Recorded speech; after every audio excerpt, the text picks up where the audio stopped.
Hi guys and welcome back to the channel Deepak Yadav Education. Welcome to the daily current affairs of 8th of May 2023. तो guys आज है तारीख 8 मई 2023 और है Monday. आज की तारीख से जितने भी मोस्ट इंपॉर्टेंट करंट अफेयर्स बनेंगे उन सभी करंट अफेयर्स को हम यहाँ पर डिटेल से डिस्कस करेंगे। ये वीडियो यूपीएससी और स्टेट पीएससी के पॉइंट ऑफ व्यू से बहुत ज़्यादा इंपॉर्टेंट हो जाता है। तो चलो शुभ आरंभ करते हैं। बट आगे बढ़ने से पहले मैं आपको बता दूं, हर रोज़ मॉर्निंग में राइट टाइम 5 बजे आपको ये वीडियो इसी चैनल पर मिल जाता है। तो आज कौन कौन समय पर वीडियो में प्रेजेंट हो चुका है नीचे लाइव चैट में ज़रूर से मेंशन करना। इस लेक्चर में हम लोग मेजरली इंडियन एक्सप्रेस के ऊपर फोकस करते हैं। इसके साथ साथ बाकी सारे इंपॉर्टेंट सोर्सेज जैसे कि पीआईबी, डाउन टू अर्थ, लाइवमिंट के न्यूज़ आर्टिकल्स को भी प्रॉपर बैकग्राउंड इन्फॉर्मेशन के साथ में कवर करते हैं। इस लेक्चर के एंड में बहुत ज़्यादा इंपॉर्टेंट क्वेश्चंस लगा रखे हैं, तो उसको मिस मत करना। अगर आप लोग मिस करोगे तो एक बहुत बड़ी मिस्टेक करने वाले हो, क्योंकि आपको क्वेश्चंस की प्रैक्टिस ही करवाई जाती है। पूरे लेक्चर को अच्छे से सुनना, लास्ट मोस्ट टेस्ट को अटेम्प्ट करना। आपका जो भी स्कोर आता है उसको नीचे कॉमेंट सेक्शन में लिख कर जाना। बाकी इस लेक्चर का पीडीएफ वगैरह चाहिए तो उसके लिए आपको टेलीग्राम पर जाना है। वहाँ पे जाके सर्च बॉक्स में लिखना है दीपक यादव एजुकेशन यूपीएससी। आपको ये टेलीग्राम चैनल मिलेगा, यहाँ से आप डेली बेसिस पे इस लेक्चर के पीडीएफ को डाउनलोड कर पाओगे।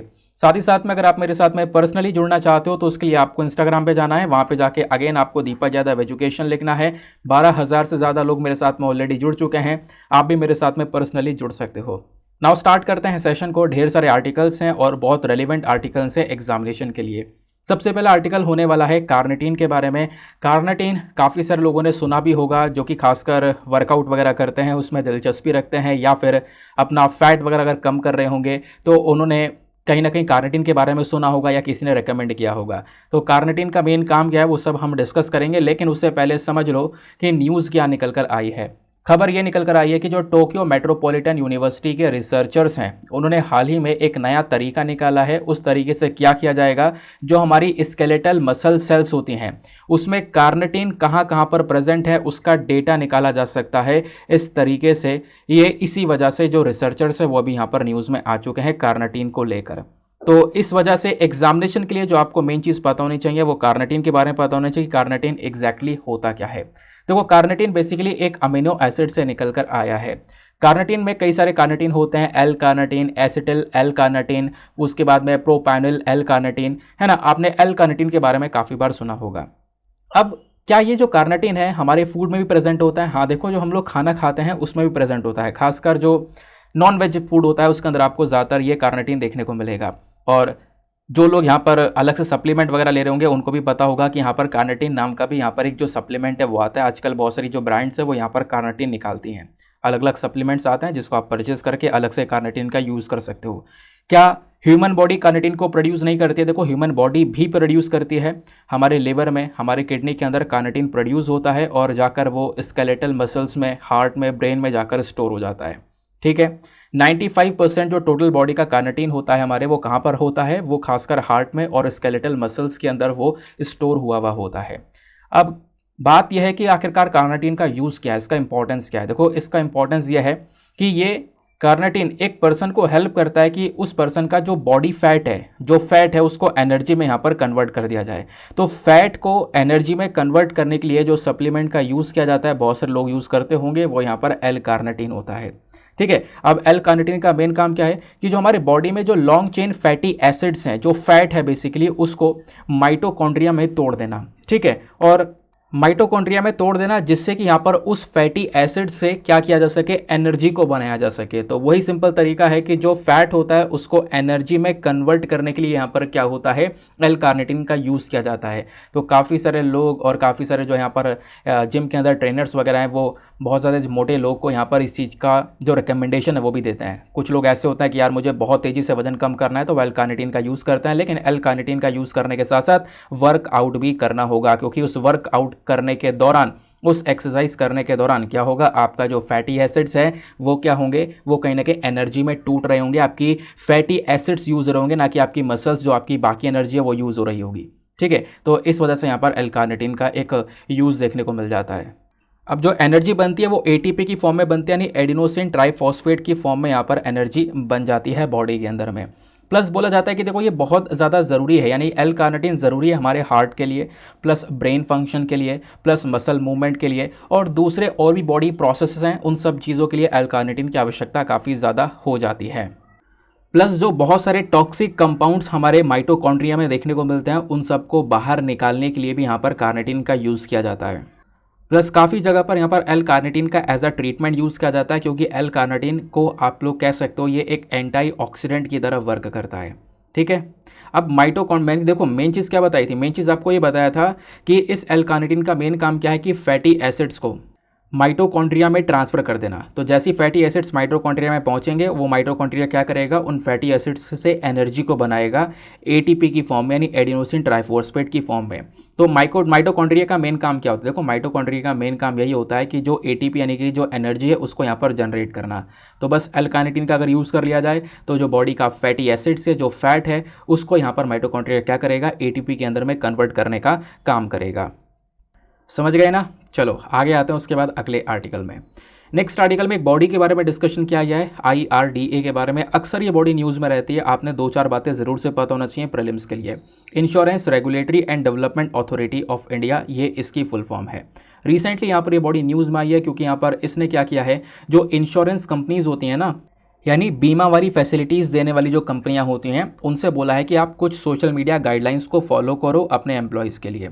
इस वजह से यहाँ पर कहीं ना कहीं ये न्यूज़ में आ चुका है IRDA कि IRDA ने इस प्रकार की रिकमेंडेशंस दी हैं। तो insurance regulatory and development authority of India क्या है, ये एक ऑटोनोमस और स्टैचुरी बॉडी। ऑटोनोमस मतलब काफ़ी सारे डिसीजंस IRDA खुद से ले लेता है।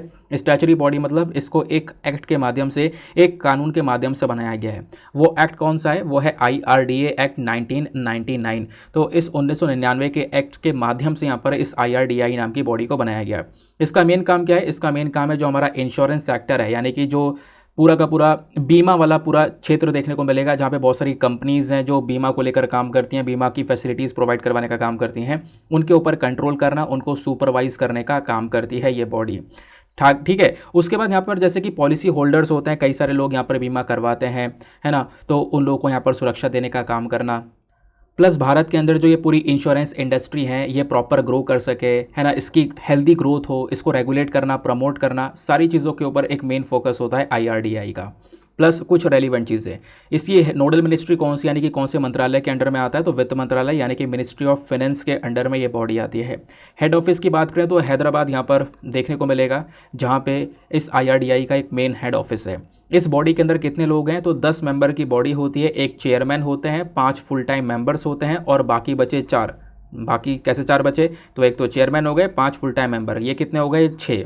और बाकी बचे जो 4 पार्ट टाइम मेंबर्स हैं, इनको हमारी डायरेक्टली जो सरकार है, जो गवर्नमेंट ऑफ इंडिया है, वो इनको अपॉइंट करती है। कॉम्पोजिशन ध्यान रखना, इसका मेन काम क्या है वो मैं ऑलरेडी आपको समझा ही चुका हूँ, इंश्योरेंस कंपनीज़ को रेगुलेट करने का काम करना।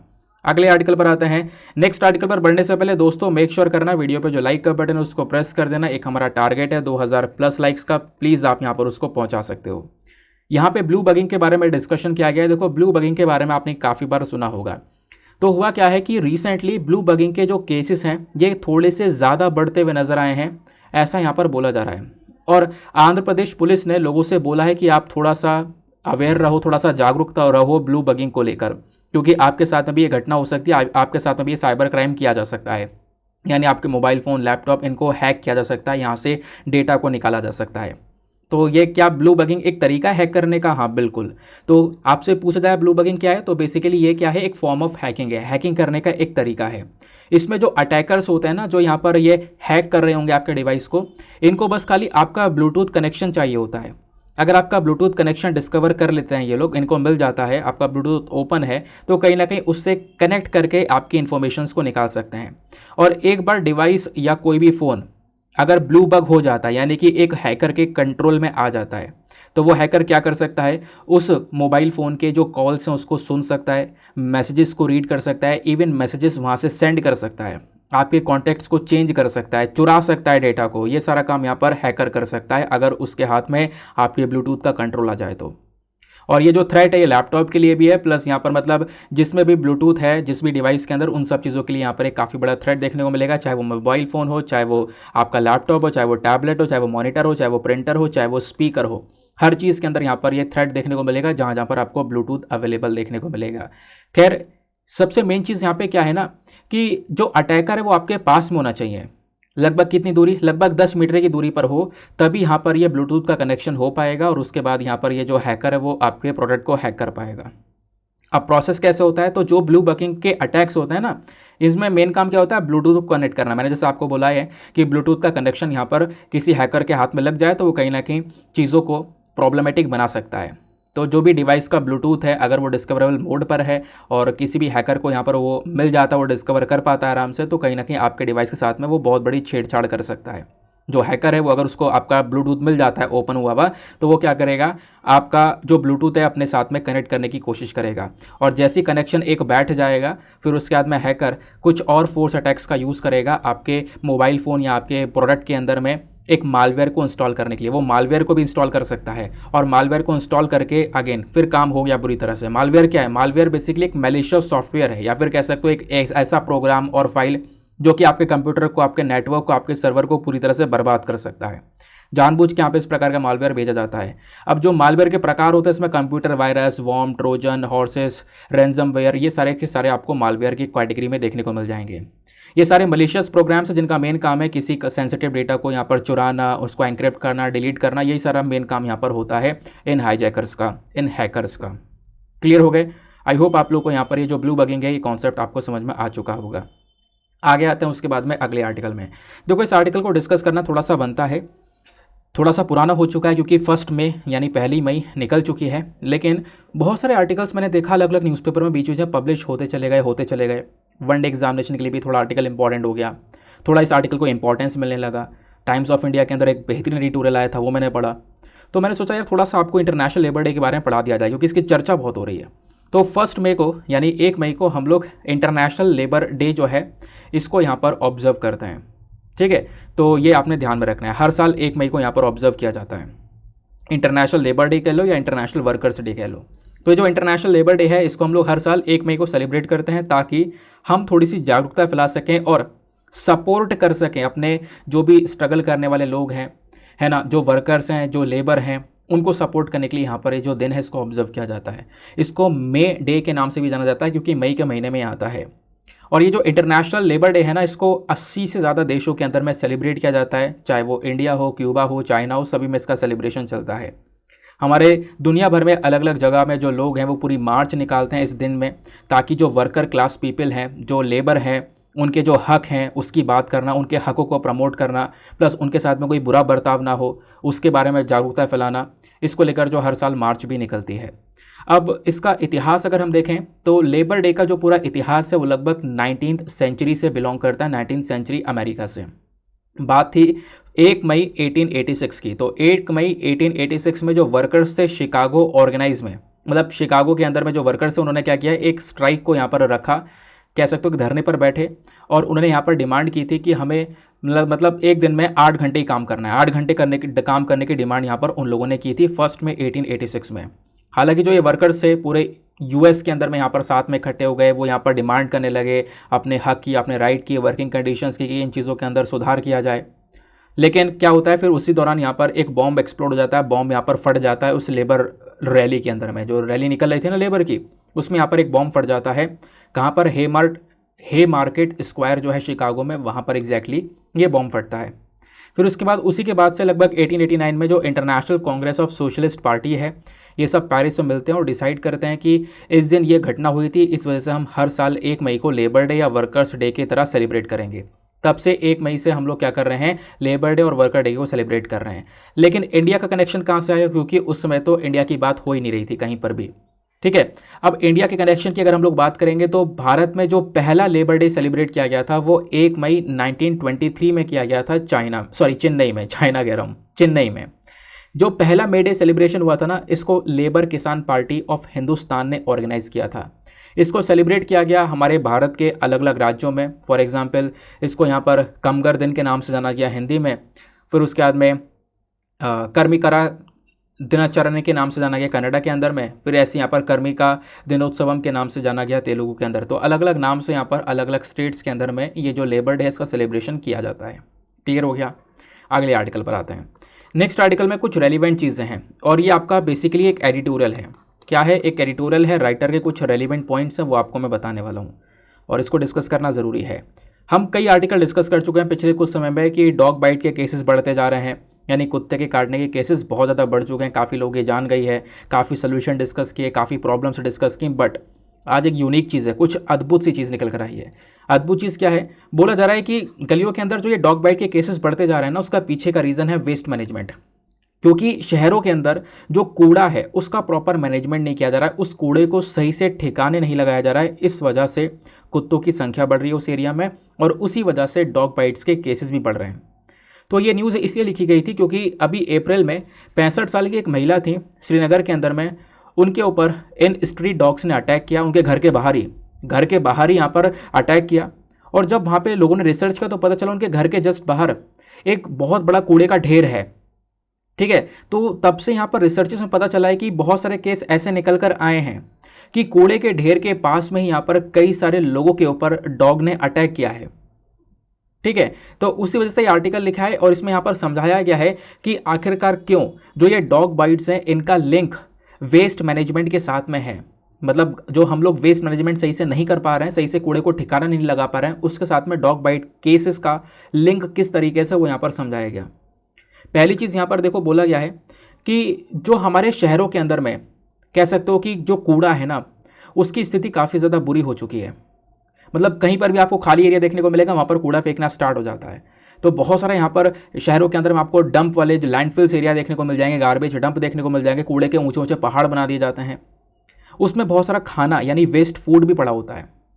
तो कुत्तों के लिए चांस वहाँ पे मिल जाता है कि कहीं ना कहीं उस कूड़ेदान में, उस गार्बेज वाले पहाड़ के ऊपर में कुछ ना कुछ उसको मिल जाए, कुछ खाने को मिल जाए। उनके लिए, कुत्तों के लिए फीडिंग अपॉर्चुनिटीज़ यहाँ पर बढ़ जाती हैं। और दूसरी तरफ इंडिया में वेस्ट जनरेशन हो भी बहुत रहा है। इंडिया के शहरों की अगर हम लोग बात करें तो हर रोज़ लगभग 1,50,000 मैट्रिक टन जो सॉलिड वेस्ट है वो जनरेट हो रहा है। इतना ज़्यादा जो कूड़ा है वो जनरेट हो रहा है। 2021 का यूनाइटेड नेशन एनवायरनमेंट प्रोग्राम है। इस प्रोग्राम की रिपोर्ट के अकॉर्डिंग बात करें तो लगभग 931 जो मिलियन टन्स फूड है, कितना 931 मिलियन टन्स फूड यानी खाना जो है ये कंज्यूमर्स कहीं ना कहीं छोड़ देते हैं। हाउस होल्ड्स में, रेस्टोरेंट में, वेंडर्स में, हर जगह पर यहाँ पर वो छोड़ देते हैं, कूड़ेदान में वो जाता है खाना। ये 2019 का डेटा है, तो आप इमेजिन करो आज तो और ज़्यादा बढ़ चुका होगा। तो बहुत सारा जो यहाँ पर वेस्ट कलेक्ट किया जाता है, बहुत सारा फूड कलेक्ट किया जाता है, वो सब वहाँ पर यानी कि जो डंपिंग साइट्स हैं शहरों के किनारे किनारे, यहाँ पर जो कूड़ेदान बड़े होते हैं, बड़े बड़े है ना, यानी कि कहाँ जहाँ पे कूड़ा इकट्ठा किया हुआ है तो वहीं पर ले जाकर वो भी सब डाल दिया जाता है। और इसमें से कुछ ही जो कूड़ा होता है उसको प्रोसेस किया जाएगा, अदरवाइज़ नहीं तो फिर वो एज इट इज़ पड़ा रहेगा कूड़ा। अब होता क्या है, डॉगीज़ के लिए बहुत बड़ा एरिया बन जाता है, उनको बहुत कुछ यहाँ पर खाने को मिल जाता है, और वो धीरे धीरे यहाँ पर और जो डॉग की पॉपुलेशन वो बढ़ती चली जाती है और उनका पूरा का पूरा यहाँ पर ग्रुप बन जाता है। और फिर वो उस एरिया पे डिपेंडेंट रहता है कि भाई आज खाना आएगा, गिरने वाला है और हम लोग यहाँ पर तैयार हैं खाने के लिए। तो कहीं ना कहीं यहाँ पर ये जो चीज़ है ये थोड़ी सी गलत नज़र आती है, क्योंकि देखो डॉग एक लॉयल एनिमल है और वो फिर ना उस एरिया के प्रति अपना जो लव है वो यहाँ पर बना लेता है, उस एरिया के प्रति काफ़ी ज़्यादा अट्रैक्टिव हो जाता है जिस एरिया में यहाँ पर उसको खाना मिल रहा होता है। और इसी रिजल्ट के दौरान यानी इसका परिणाम क्या होता है कि जो डॉग्स हैं वो काफ़ी ज़्यादा एग्रेसिव हो जाते हैं पब्लिक स्पेसेस को लेकर। मतलब कि जहाँ जहाँ पर आप उनको डॉग को खिला दो, कहीं पर भी खिला दो, तो उसको लेकर काफ़ी एग्रेसिव हो जाते हैं, आपने देखा भी होगा। तो राइटर का एक चीज़ यहाँ पर पॉइंट ये भी है कि हर जगह पर डॉग को नहीं खिलाना चाहिए। आपको एक बात ध्यान में रखनी होगी कि इंसान कहीं पे भी खिला देता है डॉग को, है ना। आप खिलाओ, उसका एक पर्टिकुलर स्पॉट बना लो कि हाँ यार ये एक मेन जगह है, मैं अब यहीं से इस डॉग को रोज़ाना खिलाया करूँगा, एक स्पॉट होना चाहिए। लेकिन कहीं पर भी खिला देना तो कहीं ना कहीं यहाँ पर उस डॉग की जो एग्रेसिवनेस है वो खाने को देखकर ज़रूर से बनेगी, ऐसा यहाँ पर मेंशन किया जा रहा है। ठीक है, अब इंडिया में डॉग की पॉपुलेशन है भी बहुत ज़्यादा। 2019 का जो लाइफ स्टॉक सेंसस हुआ था उस सेंसस के अकॉर्डिंग बात करें तो इन डॉग की पॉपुलेशन लगभग 1.5 करोड़ के आसपास बताई जाती है। अगर हम लोग कुछ अंदाज़ा लगाएं तो लगभग 6.2 करोड़ के आसपास यहाँ पर ही पॉपुलेशन ऑलरेडी होगी। ठीक है, तो इंडिया को यहाँ पर ध्यान में रखना होगा। प्लस इन डॉग बाइट की वजह से रेबीज़ वाले केसेस निकलते हैं, क्योंकि डॉग के काटने की वजह से क्या होता है, रेबीज़ वाली जो बीमारी है वो फैलने लगती है। क्योंकि डॉग एक रैबिड एनिमल है, जैसे बंदर से काटने से या नाखून मारने से रेबीज़ हो जाता है ना, वैसे डॉग के काटने से भी रेबीज़ हो जाता है, क्योंकि ये सब एक रैबिड एनिमल हैं। और दुनिया में जो सबसे ज़्यादा मौतें उन्हीं रेबीज़ की वजह से वो कहीं ना कहीं कह सकते हो उसमें भी इंडिया टॉप कर रहा है कहीं ना कहीं। तो हम लोग कैसे डॉग की पॉपुलेशन को मैनेज कर सकते हैं, तो पहली चीज़ तो एनिमल बर्थ कंट्रोल जो प्रोग्राम है वो अभी लेकर आया गया है। इंडिया को इस प्रोग्राम को फॉलो करना होगा, प्रॉपर तरीके से जो डॉग की पॉपुलेशन उसके ऊपर कंट्रोल लगाना होगा, क्योंकि एक हद से भी ज़्यादा अगर इनकी संख्या बढ़ जाती है तो ऑब्वियस सी बात है वो कहीं ना कहीं एक चिंता वाली बात मानी जाती है। दूसरा, अगर यहाँ पर डॉग बाइट के केस निकल रहे हैं, एक इंसान को रेबीज़ हो रहा है, तो फटाफट उस रेबीज़ को रोकने के लिए आपको अलग अलग कदम उठाने होंगे, अवेयरनेस फैलानी होगी, जो वैक्सीन की कमी है उस वैक्सीन की कमी को पूरा करना होगा ताकि किसी रेबीज़ वाले इंसान को जो है प्रॉपर वैक्सीन दी जा सके, क्योंकि वो रेबीज़ कहीं ना कहीं उसके अंत का कारण बन जाएगी, उस व्यक्ति की जान ले लेगी। प्रॉपर ट्रीटमेंट दिया जाए, है ना, प्रॉपर जो नीतियाँ हैं वो लेकर आई जाएँ ताकि लोगों को यहाँ पर सपोर्ट दिया जा सके।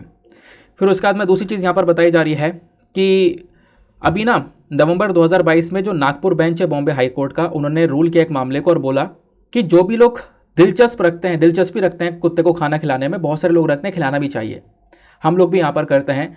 तो डेली अगर डॉग को आप कुछ खिला रहे हो ना, अच्छी बात भी है, खिलाना चाहिए, लेकिन आपने ध्यान में रखना होगा उसका एक स्पॉट आप देख लो कि हाँ यार ये एक मेन स्पॉट है, यहीं पर खाना दूंगा, इसके अलावा मैं इधर से उधर कहीं पर भी वो खाना नहीं दूंगा।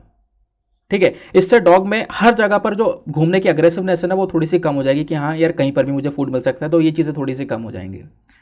दूसरा, हाईकोर्ट ने यहाँ पर ये बोला है कि देखो अगर डॉगी को खिलाना चाहते हो तो ठीक है, पहले आप उनको अडॉप्ट कर लो, घर में रखो और अपने घरों के अंदर यहाँ पर खिलाओ तो ज़्यादा बेटर होगा।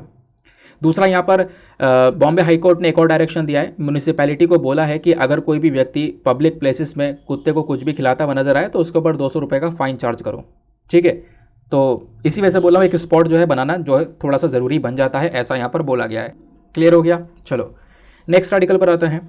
अगले आर्टिकल में बात की है LSM के बारे में, that is London science museum. तो ये लंदन का साइंस म्यूजियम क्या है, क्यों है चर्चा में, और डिस्कस करेंगे।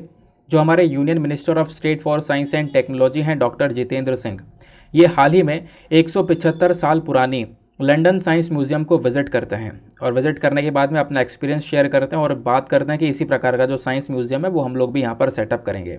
इस वजह से यहाँ पर ये न्यूज़ में है, तो डिस्कस करेंगे ये जो साइंस म्यूजियम है एग्जैक्टली क्या है। ये साइंस म्यूजियम कह सकते हो कि कहीं ना कहीं लंदन में जो म्यूजियम्स हैं, जो मेजर म्यूजियम्स है, बड़े म्यूजियम्स हैं, उनमें एक सबसे बड़ा म्यूजियम ये भी है। इस म्यूजियम को बनाया गया था 1857 में, और एक सबसे इंपॉर्टेंट चीज़, इस म्यूजियम में साइंस और आर्ट दोनों को ही कवर किया गया, क्योंकि हम लोग सोच रहे होंगे एक साइंस म्यूजियम है तो केवल साइंस की चीज़ें यहाँ पर देखने को मिलेंगी, ऐसा नहीं है। साइंस के साथ साथ इसमें आर्ट वाला सेक्शंस भी आपको देखने को मिल जाते हैं, आर्ट से रिलेटेड चीज़ें भी यहाँ पर रखी गई हैं। जो ये साइंस म्यूजियम है डिस्प्ले करता है काफ़ी सारी चीज़ों को कि साइंस का प्रेजेंटेशन कैसा होना चाहिए, साइंस का यूज़ हम इंडस्ट्री में कैसे कर सकते हैं, दुनिया भर में लोग जो रह रहे हैं उनकी रोज़ाना ज़िंदगी में कैसे साइंस का यूज़ किया जा सकता है, साइंस कैसे काम को आसान कर सकता है, वो चीज़ें यहाँ पर डिस्प्ले की गई हैं इस लंदन साइंस म्यूजियम के अंदर में। उसके बाद में petrol refining, time measurement, development of computing, space को कैसे एक्सप्लोर किया जा सकता है, नेचुरल गैस को कैसे डिस्ट्रीब्यूट और कैसे वहाँ से निकाल सकते हैं, आयरन और स्टील को कैसे बनाया जा सकता है, एयरक्राफ्ट को कैसे बनाया जा सकता है। ये कुछ इंपॉर्टेंट टॉपिक्स आपको देखने को मिल जाएंगे जिसके बारे में आपको जानने को मिलेगा जब जब आप यहाँ पर ये जो म्यूज़ियम है इसको विजिट करोगे। तो साइंस से रिलेटेड काफ़ी सारी चीज़ें, लेकिन ध्यान रखना है साइंस के अलावा साथ ही साथ इसमें आर्ट की भी डिस्कशन किया गया है, आर्ट के बारे में चर्चा भी की गई है। नाउ दोस्तों आते हैं अगले आर्टिकल पर। अब देखो इस आर्टिकल की चर्चा काफ़ी ज़्यादा हो रही है, हम लोगों ने थोड़े दिनों पहले डिस्कस भी किया था येलो फीवर के बारे में, मैंने आपको शायद द हिंदू न्यूज़पेपर में इसके बारे में पढ़ाया था, थंबनेल भी लगाया था। हुआ यहाँ पर यह है कि सूडान से कुछ लोग आए, क्योंकि सूडान में आपको पता है क्या क्या इश्यूज़ हुए। सूडान में जो यहाँ पर पूरा का पूरा विवाद हुआ ना, अभी रिसेंटली जो लड़ाई हो गई थी उसकी वजह से काफ़ी सारे जो इंडियन सूडान में फंसे हुए थे उनको हम लोगों ने निकाला ऑपरेशन कावेरी के तहत। अब हुआ क्या कि कुछ लोगों को निकालने के बाद में बहुत सारे लोगों को यहाँ पर बीच में क्वारंटीन कर दिया गया था, और अभी फिर से यहाँ पर दोबारा से यहाँ पे कुछ लोगों को क्वारंटीन कर दिया गया है ना। दोबारा से यहाँ पे क्वारंटीन किया गया कुछ लोगों को, किसकी वजह से? येलो फीवर की वजह से। बोला ये जा रहा है कि जो येलो फीवर है ना, ये येलो फीवर का जो सर्टिफिकेट वगैरह उनके पास में यहाँ पर नहीं देखने को मिलेगा, इस वजह से यहाँ पर उनको क्वारंटीन में रखा गया है ताकि कुछ दिन तक वेट किया जा सके, अगर स्थिति सही रहती है तो उनको यहाँ पर छोड़ दिया जाएगा। अदरवाइज़ अगर येलो फीवर जैसे कोई सिम्टम्स नज़र आते हैं तो कहीं ना कहीं उनका ट्रीटमेंट किया जाएगा। तो येलो फीवर को हम लोग जॉन्डिस के नाम से भी जानते हैं, जॉन्डिस यानी पीलिया जिसको आप लोग बोलते हो, उस प्रकार के जो बुखार है ये भी यहाँ पर येलो फीवर ही कहलाता है। येलो फीवर आज के समय में 47 देशों में देखने को मिलेगा। 47 एंडेमिक कंट्रीज़ हैं इंडिया के अंदर में, जहाँ पर अफ्रीका के अंदर में, जो कि जहाँ पे येलो फीवर नज़र आता है। अफ्रीका में कई सारे देश हैं, अफ्रीका पूरा कॉन्टिनेंट है, तो 47 देश ऐसे देखने को मिल जाएंगे जो अफ्रीका में है, सेंट्रल अफ्रीका में है, प्लस उसके बाद में साउथ अमेरिका में है, सेंट्रल साउथ अमेरिका में है, ठीक है, सेंट्रल अमेरिका में है। तो इन सभी जगह पर जितनी भी कंट्रीज़ हैं वहाँ पर आपको येलो फीवर के केसेस देखने को मिलेंगे, जिसमें से 90% जो येलो फीवर के केस निकल कर आते हैं वो हर साल सब सहारा अफ्रीकन रीजन से निकल कर आते हैं, अफ्रीका का जो मेन रीजन है। ठीक है, बात यह है कि क्या ये बीमारी फैलती है? हाँ बिल्कुल, और फैलती है तो कैसे फैलती है? देखो जो ये येलो फीवर का वायरस है ना, ये ट्रांसमिट होता है एक मच्छर की वजह से, एक इन्फेक्टेड मॉस्किटो जिसका नाम है एडिस एजिप्टी। जो एडिस वाले मॉस्किटो की प्रजाति है ना, ये वही मॉस्किटो है जिसकी वजह से जीका वायरस, चिकनगुनिया और डेंगू जैसी बीमारियां फैलती हैं। और यही मच्छर कहीं ना कहीं येलो फीवर के पीछे का भी एक मेन कारण है। तो इस मच्छर की वजह से बीमारियां फैलती हुई नज़र आती हैं। ये जो डिजीज़ है ये कोई कांटेक्ट से नहीं, मतलब एक इंसान से दूसरे इंसान में नहीं फैलती है। एक इंसान से दूसरे इंसान अगर कोई कांटेक्ट करता है, उसके साथ में आता है, तो ऐसे नहीं फैलती है, बट यहाँ पर इस इन्फेक्टेड मच्छर की वजह से ज़रूर फैलती है। सवाल यह है कि इस येलो फीवर में सिम्टम्स वगैरह यानी लक्षण वगैरह क्या दिखाई पड़ते हैं। अगर किसी को यहाँ पर ये येलो फीवर वाली बीमारी हो जाती है तो लगभग 3 से 6 दिन में कहीं ना कहीं सिम्टम्स नज़र आएंगे। और पहले तो यहाँ पर आप देख पाओगे, मतलब सिम्टम्स भी ना 2 फेस में देखने को मिलेंगे। स्टार्टिंग में पहले फेस में बुखार हो जाना, मांसपेशियों में दर्द होना, उल्टी होना, इस प्रकार की चीज़ें नज़र आती हैं। फिर उसके बाद थोड़े टाइम बाद दोबारा से कह सकते हो कि प्रॉब्लम्स नज़र आने लगती हैं। दोबारा से यहाँ पर फीवर थोड़ा ज़्यादा हो जाता है, पेट में दर्द होने लगता है, वॉमिटिंग होने लगती है ना। तो इस प्रकार से 2 फेस में जो है ये सिम्टम्स, ये लक्षण दिखाई पड़ते हैं। सवाल यह है क्या इसका कोई ट्रीटमेंट वगैरह है, कैसे रोका जा सकता है येलो फीवर को। तो येलो फीवर को रोका जा सकता है एक वैक्सीन के माध्यम से, ठीक है। जो वैक्सीन येलो फीवर से बचा सकती है एक इंसान को, और उस वैक्सीन का नाम है 17D। ध्यान रखना, पूछा जा सकता है 17D क्या है। तो 17D बेसिकली एक फीवर वैक्सीन है, येलो फीवर को ठीक करने वाली एक वैक्सीन है, जो कि एक पर्टिकुलर पर्सन की जो इम्यूनिटी है उसको यहाँ पर मजबूत कर देती है, उसकी इम्यूनिटी को बढ़ा देती है। क्योंकि यहाँ पर एक इंसान की अगर इम्यूनिटी अच्छी है तो वो किसी भी बीमारी से लड़ सकता है, ठीक है। तो अगर इम्यूनिटी को बेहतर कर दिया जाएगा तो वो इस येलो फीवर जैसी बीमारी से भी लड़ पाएगा। बाकी येलो फीवर का कोई स्पेसिफिक अलग से ट्रीटमेंट नहीं है, बस यही काम किया जा सकता है, उसकी इम्यूनिटी को बूस्ट किया जा सकता है इस 17D वैक्सीन की मदद से।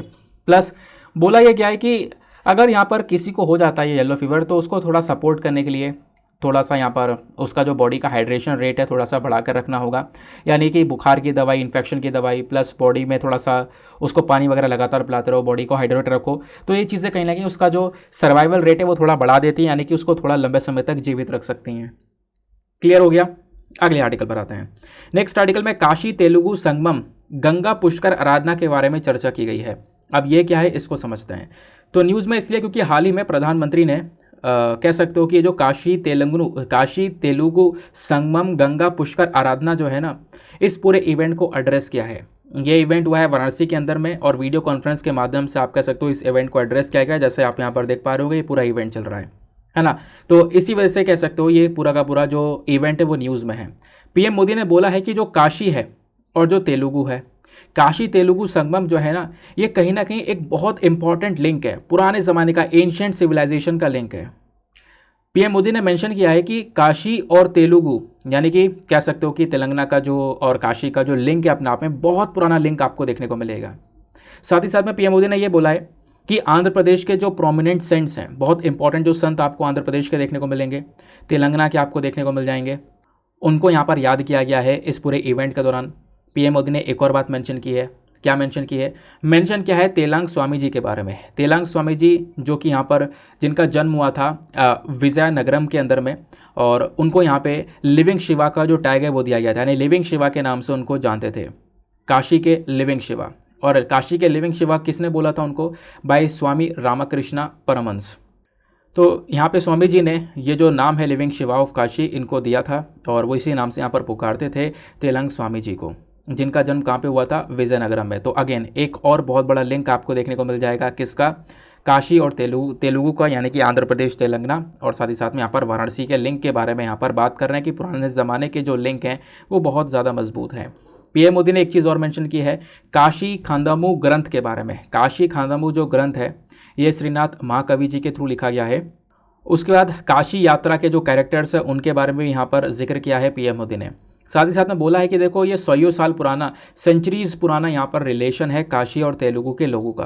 तो काशी और तेलुगु के लोगों को साथ में आकर मिलना चाहिए, और ये कहीं ना कहीं एक भारत श्रेष्ठ भारत को दर्शाता है। इसी प्रकार से यहाँ पर काशी और तेलुगु के कई सारे लोग जो है साथ में बैठकर इस इवेंट को यहाँ पर सेलिब्रेट कर रहे हैं। 12 दिन का ये पूरा का पूरा जो ये इवेंट है ये स्टार्ट हुआ था 22 अप्रैल को, और 3 मई तक यहाँ पर ये पूरा का पूरा इवेंट चला है।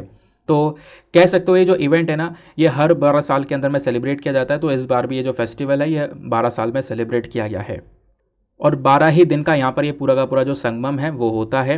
और अब की बार जो ये संगमम हुआ है वाराणसी के अंदर में हुआ है, और वाराणसी और बेसिकली आंध्र प्रदेश और तेलंगाना के लिंक के बारे में ही समझाया जा रहा है कि रीसेंट टाइम में, एंशिएंट टाइम में इन दोनों ही जगह के जो रिलेशंस है वो आपस में काफ़ी इंटरलिंक थे, बहुत ज़्यादा मैचेबल लिंक आपको देखने को मिल जाएंगे। नाउ दोस्तों आते हैं हम लोग अपने क्वेश्चंस की तरफ। आई होप आप लोगों ने अच्छे से आर्टिकल को सुन लिया है। नाउ प्रीलिम्स रैपिड फायर के क्वेश्चंस को डिस्कस करेंगे। मैं लाइन से स्टार्टिंग में आपको सारे के सारे क्वेश्चंस बताऊंगा, फिर उसके बाद एक साथ लास्ट में आपको सारे आंसर्स बताऊंगा। आप लोग मैच करना कितने क्वेश्चन आपने सही किए हैं। पहला क्वेश्चन बात करता है लंदन साइंस म्यूजियम के बारे में है। तो लंदन साइंस म्यूजियम को लेकर 2 स्टेटमेंट्स दिए गए हैं, बताना है कौन सा स्टेटमेंट सही है। पहला स्टेटमेंट, ये जो लंदन साइंस म्यूजियम है इसको 1857 में फाउंड किया गया था। दूसरा स्टेटमेंट बोलता है कि इस म्यूजियम के अंदर में साइंस के साथ साथ आर्ट को भी कवर किया गया है। तो बताओ कौन सा स्टेटमेंट सही है। Option A 1 only, option B 2 only, option C दोनों सही हैं, या फिर ऑप्शन डी दोनों के दोनों गलत हैं। नाउ नेक्स्ट क्वेश्चन पर आते हैं। अगले क्वेश्चन में येलो फीवर के बारे में बात की गई है। येलो फीवर को लेकर 2 स्टेटमेंट्स दिए गए हैं, बताना है कौन सा स्टेटमेंट सही है। पहला स्टेटमेंट, जो येलो फीवर है ये आपको 47 एंडेमिक कंट्रीज़ में देखने को मिलेगा जो अफ्रीका, सेंट्रल अमेरिका और साउथ अमेरिका में आती हैं।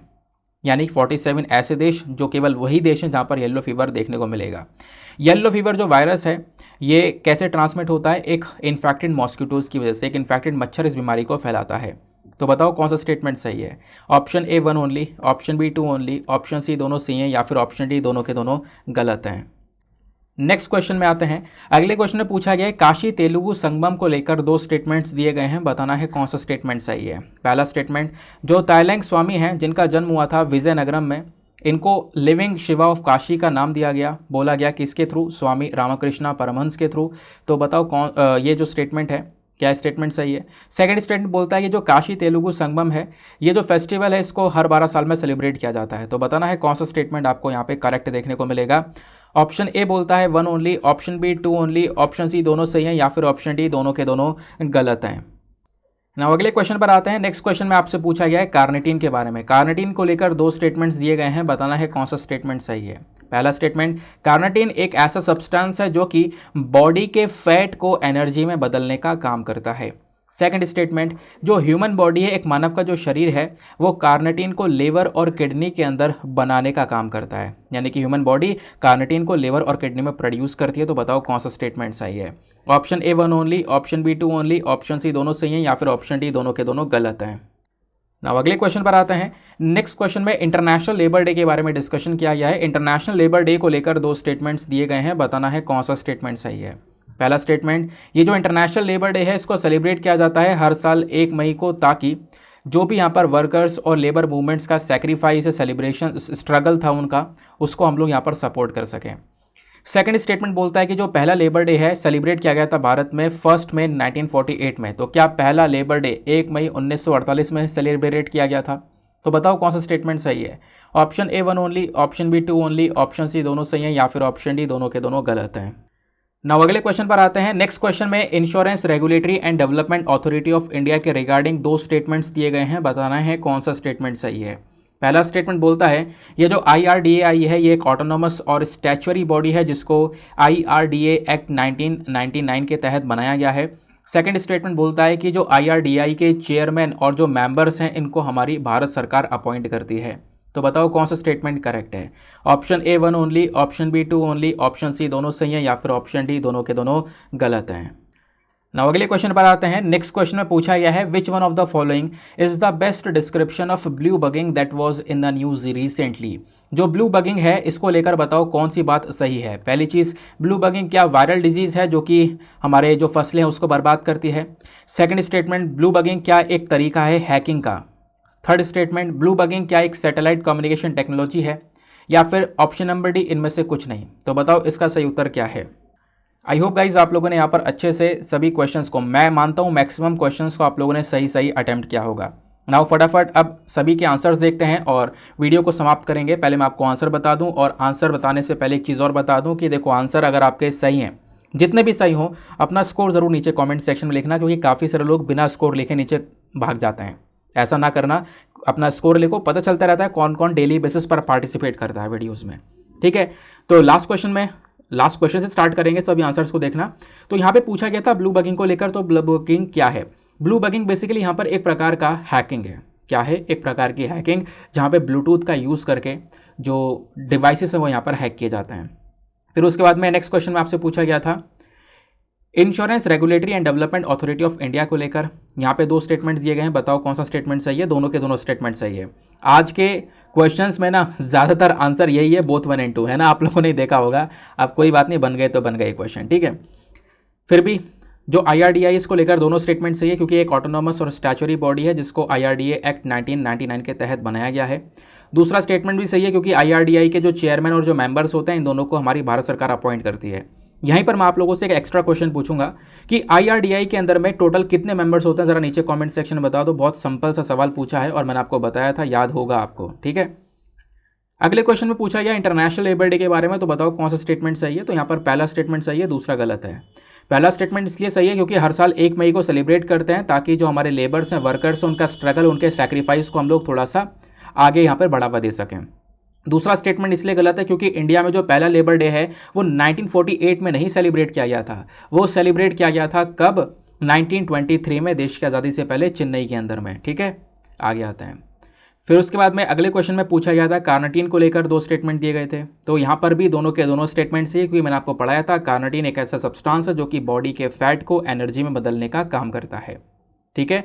बॉडी के फैट को माइटोकॉन्ड्रिया में भेजेगा, माइटोकॉन्ड्रिया उस फैट को ऑक्सीडाइजेशन करने के बाद में क्या करेगा, उसको ATP यानी एडोनिसिन ट्राइफॉस्फेट के अंदर कन्वर्ट करने का काम करेगा। सेकंड स्टेटमेंट भी सही है कि जो ह्यूमन बॉडी है वो यहाँ पर कार्निटीन को प्रोड्यूस करती है लिवर और किडनीज के अंदर। इस वजह से option number C, both 1 and 2 is the correct answer. फिर अगले क्वेश्चन में आपसे पूछा गया था, एक सेकंड रुक जाओ, हम लोग क्वेश्चन छोड़कर जा रहे थे, काशी तेलुगु संगमम को लेकर। तो बताओ कौन सा स्टेटमेंट सही है। तो अगेन यहाँ पर भी दोनों स्टेटमेंट सही है। आज जो ऑप्शन है काफ़ी सेम हो चुके हैं। दोनों स्टेटमेंट कैसे सही हैं। तो पहला स्टेटमेंट, तेलंग स्वामी जिनका जन्म होता है विजयनगरम में, हाँ बिल्कुल, इनको यहाँ पर शिवा ऑफ काशी का नाम दिया गया स्वामी रामकृष्णा परमहंस के थ्रू। सेकंड स्टेटमेंट भी सही है कि जो ये काशी तेलुगु संगमम है, जो फेस्टिवल है, ये हर 12 साल में सेलिब्रेट किया जाता है, 12 दिन का ये फेस्टिवल होता है। फिर अगले क्वेश्चन में आपसे पूछा गया था येलो फीवर को लेकर, बताओ 2 स्टेटमेंट है, कौन सा सही है। पहला स्टेटमेंट भी सही है, दूसरा भी सही है, क्योंकि येलो फीवर खासकर आपको ये 47 एंडेमिक कंट्रीज़ में देखने को मिलेगा। ये एंडेमिक कंट्रीज़ यानी कि अफ्रीका की, सेंट्रल अमेरिका की, साउथ अमेरिका के कुछ देश हैं जहीं पर ये बीमारी देखने को मिल जाती है।